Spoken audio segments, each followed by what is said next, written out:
Been a few hours, but it felt like days. Only been days, but it felt like months. Been gone for a year, only know like once. What's good, y'all boys? It's the McCoy. Welcome. Or welcome back. So today we're going to be discussing top 5 parenting tips. The first thing I said was be patient with yourself and be patient with your baby, especially as a first-time mom, first-time dad. You're learning, they're learning. This is their first time outside of the womb, so you have to learn them, they have to learn you. Yeah. You have to learn their hunger cues. You have to learn their, triggers, things like that. So, y'all, he thinks this cutie little tangerine is a ball. And so, yeah, just be patient with yourself and be kind to yourself. Mine is for both of the parents, but this is mainly for the dad. No, it's really mainly for both, but don't let this go over the dad's head. You need to prepare for the hospital stay. Like, of course, you're gonna get the bags and the suitcases and all that stuff. But dads, let me tell y'all something. Them beds is uncomfortable. Poor thing, he was so miserable. They are uncomfortable. So, don't overlook like the small things, like make sure you bring an air mattress if there's room for one. Bring something to keep you attentive because the hours at night can be, like, y'all are first time parents. The hours at night are long. Yeah, so like we'll get more into it, but you'll have to be more attentive and stuff like that. But I mean, you also want to be comfortable. But that goes for both of y'all. Make sure like your bags are packed. You got everything you need to come home. Your car seat's strapped in, yada, yada, yada. And have it prepared days in advance. Because if you don't, you'll be looking like us, running out of the house at 3, 4 in the morning and all of our stuff is still in the back room. Yeah, my mom had to come and get everything for us because I just went into labor in the middle of the night one night. So a second one for me is your baby, your rules. Set boundaries, set rules, set things like that for your baby and even for yourself. Like, I know when I came home from the hospital, I did not want to see nobody. I wanted to be in my home, in my space with my husband and my kid. Yeah, not a soul. I didn't want nobody walking in and out of the door. I didn't want nobody and my mom stopped. She didn't really stop by. Goodness, are those colors making you so mad? She would drop us food and then I'd tell her she'd come to the door, she could step inside, she'd be like, no, it's cool, I left it on your porch. I want to give you your space, I want to give you your time. Everybody's always so eager to meet the baby. I don't really feel like anybody ever thinks about the parents. Like, we are also new to this, we are also learning. We are also trying to learn our baby and create that bond before we share our baby with the world and everyone else too, because that's so surreal and it's such a moment that you'll never get back, So just set boundaries, set rules, set things that you want done, how you want them done, and you can't care about other people's feelings because at the end of the day, if something has happened, something was to go wrong, baby gets sick, you are up taking care of baby, nobody else. My second one ties into what she just said. Be mindful who's around. Even though time passes, you still need to be mindful because at this age, he could still get sick, and especially at the newborn stage, freshly out. So you really need to be mindful of just who's around. My third one goes kind of hand in hand with my second one, advocate for your child. Not just to other people, but at the doctor's office. With any situation, just make sure you speak up and you have a voice for your kid because they can't talk. Go with your mom instinct, your dad instinct, and trust your gut when you feel like there's something wrong. Or you just want answers for a situation, just advocate for your baby because they can't do it by themselves. Number 3 for me is you need to get rid of bad habits early. Like, for me, it was staying up late, because, before the baby, you don't really have, of course you have responsibilities, but you don't have, all you're caring for is you and you only. So it's easy to just go about life, but it gets hard to go about life once you have to provide and protect someone else. So, getting rid of those bad habits that you have early on, instead of trying to get rid of them when they come, it'd be better. Number 4, parent the way you want to parent and learn things the way you want to.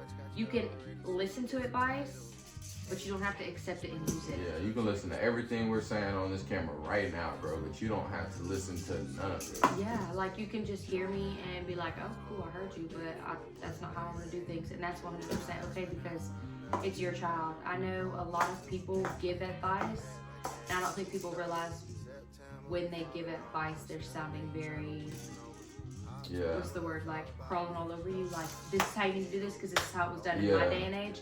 And it's just like the world is so different now, so many new sicknesses, you know, just things are different from different generations. So take what you want, you know, and use it for your baby. Yeah, because like I just said, my last piece of advice was get rid of bad habits, per se, staying up late. But I had that bad habit, but that bad habit helped me when he was first born because we were scared to go to sleep. So I was up till like 2 a.m. in the hospital with him while she would get some sleep. Well, she wasn't really sleeping. Yeah, I was just... But while she was trying to get sleep. But eventually I had to break that habit because he sleeps through the night. Oh, it wasn't hard for him to break it either. I'm ready to go.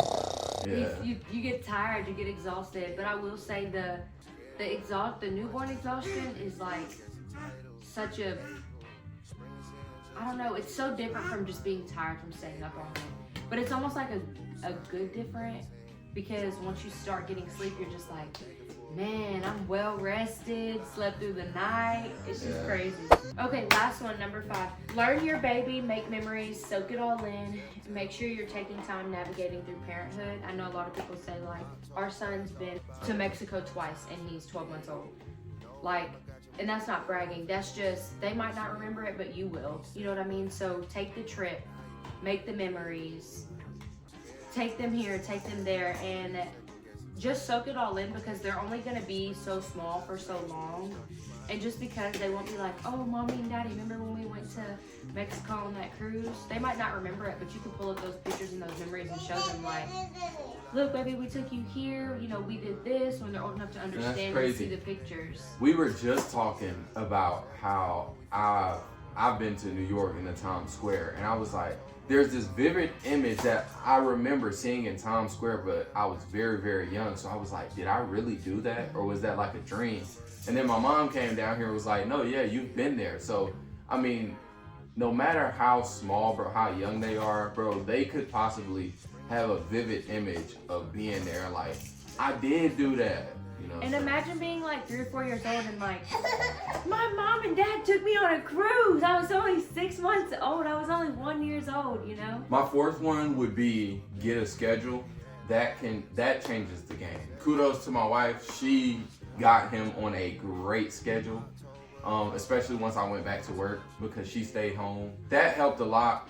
And especially once he started sleeping through the night, that schedule got even better. It did, for sure. Because like he woke up at the same time, he went to bed at the same time, he took naps at the same time, he ate at the same time, he bathed at the same time every day, and he is still on this schedule to this day.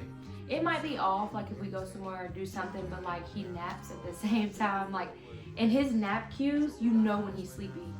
Like I don't know, he's like, Daddy, what's going on? Sorry, I'm trying to get it for you, guys. He is just, he just wants to play with it on the ground. He really adjusted so well when we started that schedule and that routine. I don't know, it's just amazing. You will thank yourself when you have that schedule and that routine because that's how you get stuff done around the house. That's how I fold clothes, that's how I wash clothes. That's how we just get time to ourselves to sit and watch a movie. Like, you know, it's just, it's nice. My 5th one is rely on your instincts and trust your gut because you never know. He was spitting up like a month ago. What's today, the 11th? Yes. Yeah, like a little less than a month ago. And at first I was like, he was like vomiting. Yeah, at first I was like, nah, he's good. We won't take him to the hospital. But like, when you can see that look in your child's eyes, bro. You can. And you're going to look at them and be like, bro, what is wrong with you? Like, this is not you. Yeah. This is not you at all. So don't be afraid to rely on your instincts and parent how you want to parent, like she said. So, all right, you guys, if you enjoyed this video, make sure you give it a like and also subscribe to the channel. And also remember, this is just advice. You can take it or not. It's up to you. those parent instincts will come in. 100%. Trust me, once you see that baby, bro, you're gonna be like, there may be times where you like, what do I do? But at the end of the day, bro, you're gonna know what to do. The instincts, like you just said, it really did just kick in. Yeah. Like, naturally, it just happens. Yeah. You were made and meant to be that baby's mother or father. Congratulations if y'all are pregnant or trying, you will get there. Spreading and sending the baby dust. All right, y'all boys. Peace from the McCoys.